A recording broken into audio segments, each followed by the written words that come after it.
Dans les pays du G5 Sahel, Burkina Faso, Mali, Mauritanie, Niger et Tchad, les jeunes représentent à eux seuls près de 65% de la population. De plus en plus engagés au sein d'associations, ils sont pourtant toujours aussi peu entendus. C'est pourquoi le projet La Voix des jeunes du Sahel, mis en œuvre par le Centre pour le dialogue humanitaire HD avec le soutien financier de l'Union européenne et du Royaume du Danemark, contribue depuis 2017 à structurer un dialogue entre plus de 1000 associations de jeunesse et autorités des pays du G5 Sahel. De ce dialogue est ressortie une compréhension partagée des défis liés à la jeunesse et des pistes de solutions ont été proposées par les jeunes. Avant, on regardait les choses de loin, on laissait faire, les gens se décidaient à notre place. Mais avec le projet, voilà, on nous a fait comprendre petit à petit que jeunes, voilà, aujourd'hui c'est toi et l'avenir, voilà, il faut commencer à le dessiner maintenant.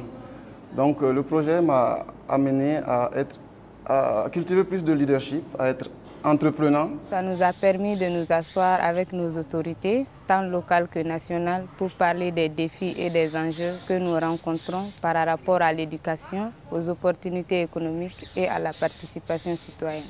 En réponse aux propositions de ces organisations de jeunesse, les autorités des pays du G5 Sahel ont accepté d'ouvrir 3 chantiers nationaux prioritaires par pays, visant à l'adoption de nouvelles politiques ou stratégies. Nous avons pu discuter librement avec les autorités et nos réflexions ont été portées au niveau national, sous-régional. Pour preuve, nous saluons l'adoption de la première politique nationale de jeunesse du Tchad. Une quinzaine de points focaux issus des ministères et institutions concourent à la mise en œuvre du projet. Les jeunes sont aujourd'hui armés à lutter contre les défis comme l'extrémisme, le radicalisme. Les jeunes sont devenus capables de mettre en place des projets générateurs de revenus qui contribuent à l'autonomisation des jeunes. Les cadres intergénérationnels de dialogue et de médiation mis en place dans les régions d'intervention du projet ont été mis à profit pour échanger sur les sources de tensions locales. Sur le plan purement démographique, les jeunes sont beaucoup plus nombreux que nous. Et sur le plan qualitatif, ils sont beaucoup plus réceptifs au changement. Donc de ce point de vue, il est important qu'il y ait ce dialogue intergénérationnel entre eux et nous.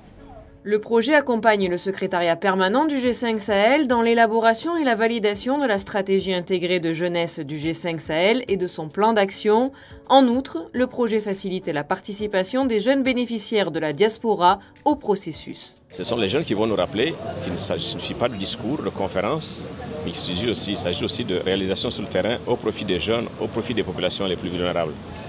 Dans ce cadre-là, nous avons voulu, au-delà de la stratégie intégrée qui a été développée sur 2-3 ans, que très rapidement, les jeunes soient en réseau, qui est un réseau des jeunes du G5 Sahel, comme il y a une plateforme des femmes du G5 Sahel, et qu'ensuite cela se traduise par des actions concrètes sur le terrain, au profit de cette jeunesse, qui ici et ailleurs nous rappelle que c'est elle le présent et l'avenir.